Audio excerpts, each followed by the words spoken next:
La semaine politique Europe 1, Paris Match, JDD, Pierre de Villeneuve. En studio avec Antonin André du Journal du Dimanche, Louis de Ragnel d'Europe 1 et Lou Fritel de Paris Match. Une petite seconde pour vous dire que demain vous retrouvez bien sûr Lénaïque Meunier pour la matinale du week-end. Les premières informations de la journée, l'interview conso à 6h20, l'interview d'actu à 7h10 et les rendez-vous culture, immobilier, gastronomie, découverte de la rédaction d'Europe 1. 2 heures d'infos, de culture et d'évasion tous les samedis et les dimanches de 6h à 8h. Nous continuons la semaine politique avec, je vous le disais dans le flash, 60% des Français qui souhaitent qu'Elisabeth Borne soit remplacée par un autre Premier ministre, la chef du gouvernement qui se serait bien passée d'une autre crise qui a bien enflé cette semaine, l'affaire du fonds Marianne, cette dotation de 2,5 millions d'euros décidée en 2021 après le crime atroce de Samuel Paty, destiné à lutter contre le séparatisme. En fait, l'argent n'aurait pas été utilisé comme il aurait fallu qu'il le soit. Marlène Schiappa, à l'époque ministre déléguée à la citoyenneté, sous Jean Castex, a donc été celle en charge du pilotage de ce fonds et c'est à ce titre qu'elle a été auditionnée cette semaine par la commission d'enquête parlementaire au Sénat. Écoutez sa version des faits. Je ne me défausse pas, je ne me dérobe pas, je suis là devant vous et j'entends endosser ma responsabilité, toute ma responsabilité, rien que ma responsabilité. Voilà, et c'est pas ce que dit le président de la commission, Claude Raynal. Une ministre est toujours responsable. Quand il y a une action qui est menée, élaborée par elle et par le gouvernement, on ne peut pas dire c'est l'administration, ce sont mes conseillers et moi je n'ai rien fait. Bon, on va quand même pas faire le résumé parce qu'il nous faudrait un tableau Excel des couacs gouvernementaux qu'il y a eu depuis 2017 et même depuis 2022. Cette crise rajoute à la crise... Vous parlez de quoi? De Marlène Schiappa en particulier? Non, du fonds Marianne et de cette... Clairement, très clairement. Lou, je vous en prie. Lou Fritel. Ladies first. Pour le coup, j'y étais mercredi. Un peu de galanterie. Non, mais très bien. Vous avez vu, j'ai été éduqué. Hein. Eh ben, je vous remercie. Non, mais j'y étais mercredi. Et quand elle dit je ne me défausse pas, en réalité, on avait tous envie de titrer Schiappa se défausse sur son cabinet. Et après, quand vous discutez avec des membres avec des parlementaires de l'Assemblée ou du Sénat, tous vous disent Marlène Schiappa, ça suffit. Et c'est surtout un manque de respect vis-à-vis de nous et vis-à-vis de notre travail. Donc là, oui, il va y avoir un remaniement sans doute, mais sûrement à la marge. Elisabeth Borne ne devrait pas tomber tout de suite. Et Marlène Schiappa, comme Pape Ndiaye, ça va partir. Ça va partir. Gérard Carreau disait dans les grandes voix jusqu'à Noël. Alors, on prend son doigt, on le mouille, et puis c'est difficile quand même. Hein. J'entends des noms. Écoutez, je vous donne les derniers noms de. Exercice impossible. J'ai entendu. Alors, on a dans les différentes les observateurs. Il y a Emmanuel Macron l'ouvrier, échappe aux règles des précédents présidents. Raffarin, Christine Lagarde, Barouin, Bertrand, Édouard Balladur. Sérieusement? Non. Ce serait la fin du quinquennat. Oui. Non, mais c'est bon. Celui qui a écrit Édouard Balladur, je pense, ne devait pas être très sérieux. Il se reconnaîtra. Non, mais c'est voilà. Je pense qu'au-delà de la question c'était peut-être une blague. Au-delà de la question du remaniement, en fait, ce qui compte, c'est comment est-ce qu'Emmanuel Macron peut continuer à gouverner ou pas, sur quelle ligne politique, avec quel parti. Mais s'agissant du fonds Marianne, ce qui est assez intéressant, c'est qu'en fait, Marlène Schiappa a respecté à la lettre le conseil qu'on donne à tous les ministres quand ils sont auditionnés pour des auditions parlementaires. Il y a 2 conseils. Essaye d'être cohérent et le plus ennuyeux possible. Et le plus long possible. Oui. Voilà. Et donc, elle a essayé de respecter ça à la lettre en étant extrêmement courtoise. Oui, monsieur, oui, madame, monsieur le président, après vous. Voilà, on entendait elle a vraiment fait cet effort-là. Et dès qu'une incohérence est pointée du doigt, à ce moment-là, eh bien, le conseil est toujours le même. Ah bon, je ne savais pas. Je vais demander à mes équipes de retrouver mon agenda. Voilà. Et vous êtes en train de nous faire un média training pour les politiques qui passent devant les commissions d'enquête parlementaire. Je dis ça quand même à titre informatif. C'est terrible pour la manifestation de la vérité. Mais ce qu'on sait, c'est que puis maintenant, on est dans une période dans laquelle il y a énormément d'auditions parlementaires. Au moment de l'audition parlementaire dans l'affaire Benalla, et puis on a eu d'autres. En tout cas, c'est le conseil qui a été donné aux personnalités qui sont auditionnées.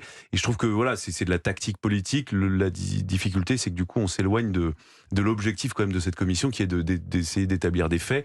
Je relève simplement une chose, c'est qu'il y a une question, moi, qui m'intéressait et qui n'a pas été soulevée. Abordé. On sait, tout le monde se posait la question, pourquoi est-ce que le montant de la subvention accordée à M. Sifaoui et à son association a été évoqué avant qu'il ne dépose son dossier? C'est ça la question, en fait. Est-ce que M. Sifaoui a bénéficié d'une mesure de favoritisme? Alors, Marlène Schiappa explique que non, Mohamed Sifaoui n'est pas son ami. le directeur, l'ancien patron de la CIPDR, qui est la cellule de lutte contre la radicalisation, explique qu'il a vu plusieurs fois Marlène Schiappa faire ami-ami avec Mohamed Sifawi et qui s'enterre indirectement, ils avaient des relations proches, et que sans doute Marlène Schiappa a influencé la décision de subventionner l'association de M. Sifawi. Bon bref, personne n'est d'accord sur la version.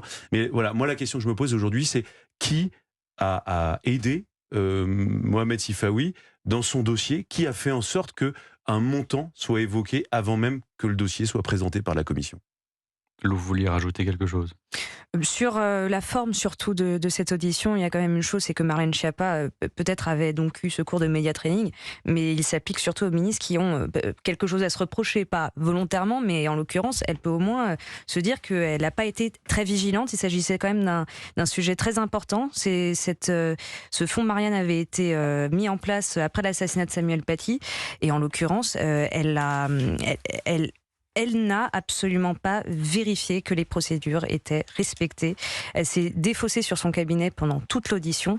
Et quand vous discutez ensuite avec des personnes qui ont pu soutenir Marlène Schiappa sur des plateaux télé, ils ne la soutiennent plus. Mais notamment pendant l'histoire de Playboy, ça plus le fonds Marianne avec un gouvernement déjà affaibli, ils se disent que pendant 5 ans elle les a bien défendus, mais que c'était sans doute la 6e année de trop, l'année en trop, et que en fait elle n'en veut plus, elle n'a plus envie. Antonin André, pour le JDD. Bon, je ne veux pas accabler Marlène Schiappa.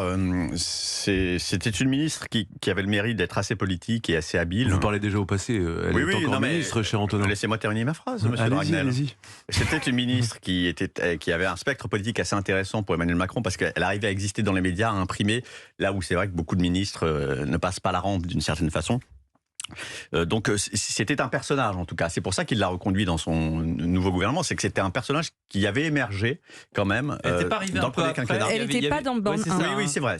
Mais elle est arrivée un peu parce que j'allais dire pour boucher un trou. Voilà, c'est elle a plutôt été ça que ça oui, mais fait pour boucher penser. un trou, mais aussi parce que c'est un personnage qui a imprimé et qui donc avait un intérêt. Fidèle. Voilà, qui avait un intérêt pour Emmanuel Macron. Playboy, bon, moi, j'étais pas parmi ceux qui poussait des cris d'orfraie sur la couve de Playboy. Je trouve que ça casse pas 3 pattes à un canard et que c'est pas bien grave. Là, en l'occurrence, je trouve ça extrêmement grave. C'est-à-dire que c'est de l'argent public, qui plus est, qui était destiné effectivement à des sujets qui sont extrêmement graves, qui a été créé à l'occasion, vous l'avez dit, de la mort de Samuel Paty, dont je crois la famille d'ailleurs refuse qu'on appelle ça le fonds Samuel Paty, et tient à s'en détacher, et elle a bien raison. Et en fait, c'est très simple, le sénateur a tout résumé. Quand un ministre dit c'est mon cabinet, le cabinet c'est le ministre. Donc, exactement. Donc le ministre démissionne, c'est tout. Et donc Marlène Schiappa devrait démissionner. Elle ne devrait même pas attendre qu'il y ait un remaniement. On devrait démissionner Marlène Schiappa. Ce qui est fou, c'est qu'elle n'a pas l'air de se rendre compte de la situation. Est-ce qu'il savait Marlène Schiappa ? Oui, tout à fait. Vous pensez ça, vous ? Quand on la voit en commission, elle a l'air... Elle se défend bec et ongle. On entend bien dans sa défense qu'en gros, elle s'accroche comme une moule à son rocher, elle, à son ministère, en disant c'est pas moi, j'ai rien vu, je ne sais pas, je Voilà, mais c'est ça, elle s'accroche derrière une défense en disant c'est pas moi, c'est mon ministère. Vous ne pouvez pas dire qu'elle ne se rend pas compte. Si, elle ne se rend pas compte qu'un ministre, c'est son cabinet. Je vais juste vous dire une chose là-dessus. C'est plus clair. Ce qu'elle sait aussi, c'est que toutes les déclarations, il y a 2 enquêtes, il y a une enquête parlementaire, il y a une enquête judiciaire. Toutes les déclarations qu'elle pourrait faire devant les sénateurs pourront être utilisées dans la partie judiciaire. Et donc, elle se protège parce qu'elle sait, et elle a effectivement, peur du mot de trop. Il y a beaucoup de... vraisemblablement, elle ne sera pas là après le prochain remaniement, s'il a lieu bientôt. Et donc, elle sait que au lendemain de son départ du gouvernement, l'attend une phase qui est pas très drôle, mais pendant laquelle elle va devoir assumer un certain nombre de responsabilités. Et donc, elle va être confrontée à des policiers dans le cadre de l'enquête judiciaire sur l'attribution de ce fonds Marianne. Pardon, mais moi j'ajouterai un mot. Pour moi, il y a une faute politique du gouvernement, en l'occurrence. Et encore une fois, je n'ai rien contre Marlène Schiappa. Je trouve qu'Elisabeth Borne et Emmanuel Macron n'auraient pas dû attendre le remaniement. Je pense qu'au lendemain de cette audition parlementaire, ils doivent demander la démission de Marlène Schiappa et lui demander de partir en le dissociant du remaniement. Cher Antonin, vous êtes très désuet. Il n'y a plus aucun ministre qui démissionne. Non, mais le drame, c'est que plus personne ne démissionne jamais. C'est une affaire qui est éminemment grave, qui a été... On a vu sa défense publiquement et elle n'est absolument pas convaincante. Le responsable de cette cellule, Christian Gravel, a démissionné sine die. On ne peut pas, je trouve, quand on est un gouvernement et qu'on cherche à essayer d'avoir quand même une forme d'exemplarité, on ne peut pas ne pas démissionner Marlène Schiappa, tout en disant l'enquête suit son cours, mais compte tenu de la gravité supposée des faits, on ne peut pas se permettre aujourd'hui d'avoir une ministre qui reste en charge dans ce gouvernement. On n'attend pas le remaniement. Et puis il y a aussi une chose, c'est que quand l'enquête de Marianne et de France 2 sort, Marlène Schiappa avait déjà répondu dans un précédent article de Marianne aux questions de mon confrère aujourd'hui décédé, Gabriel Libert. Avait dit qu'elle n'était plus au gouvernement, donc qu'elle ne pouvait pas lui transmettre les noms des associations en question, mais que ça devait être public et que sûrement que sa successeur lui donnerait. À partir du moment où elle est retournée au gouvernement, il n'y a plus un seul mot au magazine Marianne, ni à France 2. Et ce sont les journalistes qui ont mis au courant Sonia Backès de ce qui se déroulait. Donc c'est vrai qu'on peut quand même se poser la question du rôle de Marlène Schiappa dans cette affaire. Est-ce que c'est seulement de l'amateurisme ? Oui. Non, mais vous pointez du doigt quelque chose d'intéressant. Mais je pense que ça soulève quelque chose de beaucoup plus grave. C'est que globalement, quand des ministres font des annonces, ils ne regardent absolument rarement l'exécution de leurs annonces. Ils veulent faire ce qu'on appelle un effet d'annonce, un coup de communication. Une punchline, exactement, mon cher Pierre. Et ensuite, en fait, donc il y a des annonces de subventions, mais vous savez, tous les jours, il y a des annonces de subventions pour une association, un fonds. Là, c'était quand même dans un cadre. Mais je suis d'accord. Non, mais je suis d'accord avec vous, mais il y a énormément de sujets pour lesquels il y a quasiment aucun contrôle de l'utilisation de deniers publics. Les subventions qui sont allouées chaque année, je connais pas le montant exact, je le connaissais il y a quelques années. C'est considérable, c'est énorme, et c'est quand même l'argent. Objectivement, l'argent des Français, sans vouloir être populiste, bien sûr. mais c'est quand même l'argent du contribuable.